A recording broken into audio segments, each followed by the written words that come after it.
Þetta er verkefni 9 í Excel, 09if. Þetta er síða 3 á blaðsíðu F16. Ég ætla að setja formúlu í hólfið D2. Ég ætla að finna formúlu sem finnur fjölda hólfa í A-dálki þar sem orðið hamborgari kemur fyrir. Smelli í hólfið, fer í FX-hnappinn og finn fallið í listanum. Ef ég er ekki með það í listanum þá skrifa ég það hér á línuna og smelli á Go.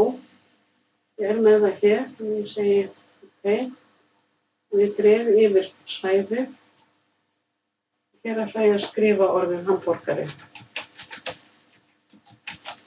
Ég þarf ekki að skrifa gæsalappirnar, þær koma sjálfkrafa.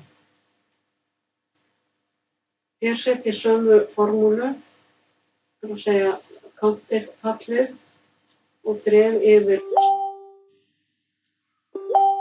skrifa hrásalat sem hér og þá smelli ég í hvert hólf þar sem orðið hrásalat kemur fyrir. Alveg sama hvaða hólf hérna í A-dálki.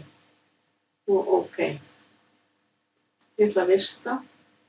Svo sýni ég ykkur í öðru myndskeiði hvernig við setjum inn aðrar formúlur á þessari síðu.